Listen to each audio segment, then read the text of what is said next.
আসসালামু আলাইকুম। কেমন আছো সবাই? আশা করছি ভালো আছো। আলহামদুলিল্লাহ আমরাও ভালো আছি। আর এদিকে দেখো একটা কেক রাখা আছে।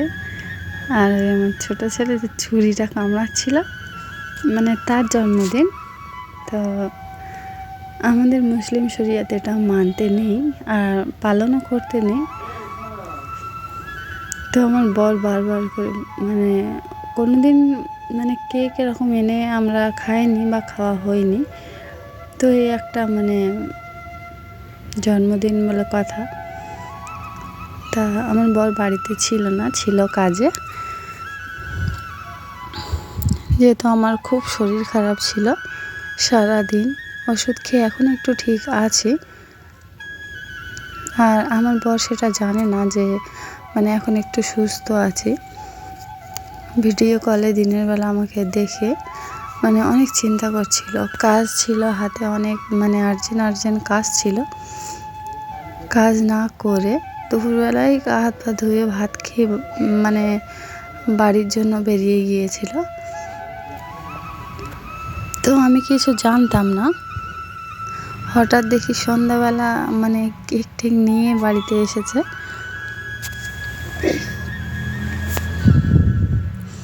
তারপরে সবাইকে বলে চলো কেক কাটা হবে। বলে যে জন্মদিন উপলক্ষে না, এমনি কাটবো। তা আমি বারবার বলছিলাম যে জন্মদিন উপলক্ষে না বললে হয় না, জন্মদিনের দিন কাটতে নেই। তো শুনছিল না। তা কী করা যাবে, চলো কেকটা কেটে নিলাম। আর কেকটা কেটে সবাই খেয়েছি। একটুখানি ফ্রিজে রাখতে বলছিল, যে তোমার বড় ছেলে ছোট ছেলে কেকটা খুব মানে কেকের খুব মানে ভক্ত আর কি। তা কিছু কেক মানে কেকের ফ্রিজে রাখতে যাচ্ছিলাম, কেকটা মানে নিচে যে কাঠটা দেওয়া ছিল ওটা এতই স্লিপ, যেহেতু কেক কেটেছি হাতে কেক লেগেছিল, সেই জন্য স্লিপ খেয়ে নিচে পড়ে যায়। তো কেকটা ফ্রিজে রেখে চলে এলাম। সন্ধ্যাবেলা শুয়েছিলাম, মানে সারাদিন শুয়েছিলাম, বিছানাটা মানে খুব অবস্থা খুব খারাপ ছিল, বিছানাটা গোছানো হয়নি। তো চলো বিছানাটা একটু গুছিয়ে নিচ্ছি। আর এদিকে দেখো মানে কেক খেয়ে আর মুখ ধুতে টাইম পাইনি। আর আর মানে ওর দোলনাতে কাউকে বসতেই দেয় না, যে বসে সে ও খেতে বসুক বা বাইরে থেকে দেখতে পাক, এসে সেই দোলাটাই নেয়। ও চিল্লে কেঁদে যেরকম হোক করে দোলাটা নিতেই হয়। তাই কেক খেয়ে আমার মানে ছোটো ননদ বসছিল, বসতে দেয়নি। ও এসেই চিল্লে ও এসে নিজে থেকেই বসে গেছে দোলায়। তো চলো মানে যেহেতু শরীর খুব খারাপ ছিল, মানে প্রচুর জ্বর ছিল আমার, এমনকি মানে 3টে ব্ল্যাঙ্কেট গায়ে দিয়েও মানে মানে কাঁপ বন্ধ হয় না, এরকম একটা মানে জ্বর এসেছিলো, সারাদিন ছিল। আর আমি উঠতে পারিনি বিছানায় থেকে। আর এদিকে দেখো যেহেতু জ্বর ছিল, কিছু ভালো লাগে না, ভাতও খেতে পারিনি। সেই জন্য বাড়িতে চাউমিন ছিল, একটু চাউমিন বানিয়েছিলাম সন্ধ্যাবেলা। আর আমি তো জানতাম না যে আমার বর আসবে। একটু চাউমিন মানে বেঁচে ছিল, আমরা খেয়েও বেশি হয়েছিল, বাটিতে অল্প, তো সেটুকু ওরকমই চাপা দেওয়া ছিল। তাই এসেছে আমার বড় ছেলে বারবার বলছিল যে আম্মাজি আব্বাজিকে দাও চাউমিনটা, আব্বাজিকে দাও। তাই দিয়ে বলছিলাম কেমন হয়েছে বলো। তা বলছিল ভালোই হয়েছে, শরীর খারাপ তবু তো চাউমিন তো বানিয়েছে। তো চাউমিনটা খাই, এদিকে ওদিকে খাচ্ছিল আর আমি এদিকে মানে আমরা ময়দার আটা মানে খাই, গমের আটা খেতে পারিনি, ময়দার আটা খাই। সেই জন্য একটু গরম পানি লবণ দিয়ে আটাটা মানে বলে যাকে ভাবিয়ে নেয়, তো আটাটা একটু ভাবিয়ে নিচ্ছি। তারপর রুটি বানাবো। আর আমি এদিকে আটাটা মানে রুটি করছি, মানা করছিল আমার বর রুটি করবো বলে আটায় করছি। তো আমার বর বলছিল যে তুমি আটাটা শুধু গরম পানি থেকে করে দাও, মানে ভেবে গেলে আর আমি ছেনে দেবো, তুমি রুটি বানাবে। আর বাইরে অনেক ঠান্ডা, অনেক বাইরে বলতে আমাদের ঘরে অনেকটা মানে ঘরে ঘেরা আছে কাগজ দিয়ে। একদিন ব্লগে তোমাদের দেখাবো। অনেক গরম থাকে ঘর, আর বাইরে দাবা অনেক ঠান্ডা।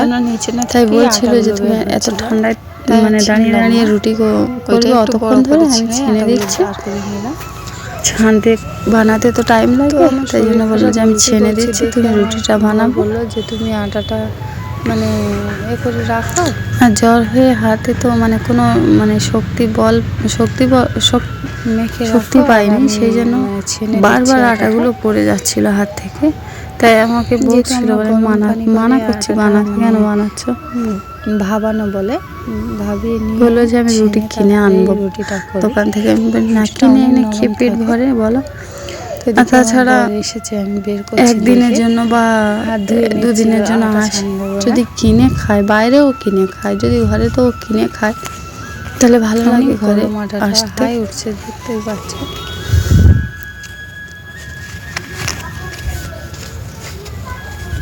আর আটা থেকে অনেকটা মানে অনেক গরম, আটাটা হাই উঠছিল। আর এদিকে দেখো আসার সময় কেক তো নিয়ে এসেছে, তার সাথে শরীর খারাপ দেখে একটা আমের আচার, একটা জ্যাম, একটা মাখন, আর একটা ব্রেড রুটির আমলের মাখন, আর একটা ব্রেড রুটির মানে প্যাকেট নিয়ে এসেছিল।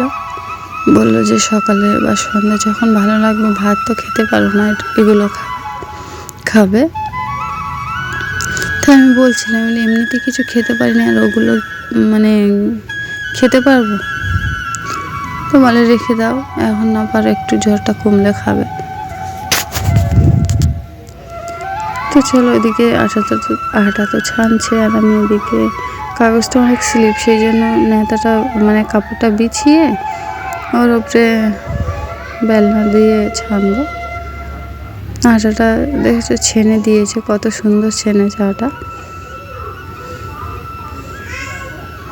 আমি এত ভালো ছানতে পারিনি, অনেকটাই ভালো মানে ছানে আটাটা।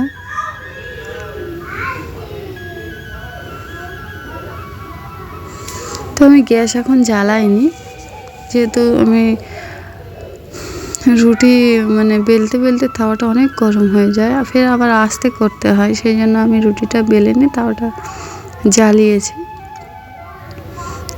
আর আমার গ্যাসটা অনেক জোরে জ্বলে, এই গ্যাসটা, সেই জন্য তাওয়াটা খুব তাড়াতাড়ি গরম হয়ে যায়।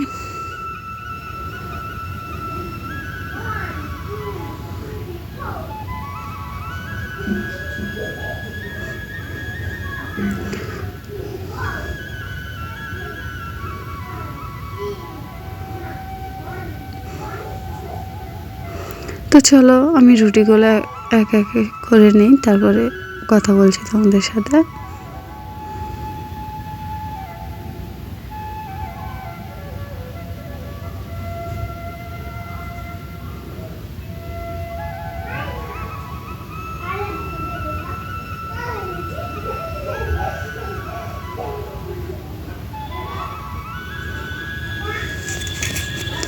আর জানো তো এই মানে আটাটা ভেবে নিয়ে করার কারণ আটাটা অনেকটাই নরম হয়ে যায়, রুটিটা অনেকটাই নরম থাকে। তুমি একদিন ওপরে মানে 3 দিনও থাকবে, রুটিটা একই রকমই থাকবে। মানে তোমার হটপটের ভিতরে বা অন্য কোথাও মানে অন্যরকম করে রাখতে হবে না, এমনিতেই মানে যেরকম প্লেটে থাকে বা ঢাকা দেওয়া থাকে সেরকমই থাকলে 3 দিন 4 দিন এরকম নরম থাকবে। কারণ এই রুটিটা আমি সব সময়ের জন্য করি। আর রুটিটা এরপরে যদি ফুলিয়ে নাও অনেকটাই নরম থাকে, অতটা নরম খেতে ভালো লাগবে না, সেই জন্য আমার ফুলোতে মানা করলো আমার বর। আর তাছাড়া অতটা ফুলা মানে নরম হলে আমারও ভালো লাগে না, সেই জন্য আমিও ফোলাইনি রুটি। তো চলো একটু ঝাঁট দিয়ে নিই। রুটি করেছি তো, আটা মানে আমার ছোট ছেলে নিয়ে সব জায়গায় মানে ছড়িয়েছে, সেই জন্য পায়ে পড়ছিল, আটাগুলো কিচকিচ করছিল, সেই জন্য একটু ঝাঁট দিয়ে নিচ্ছি। আশা করছি আমার ব্লগটা ভালো লেগেছে। ভালো লাগলে please like, comment, share and subscribe করে আমার পাশে থেকো। আল্লাহ হাফেজ।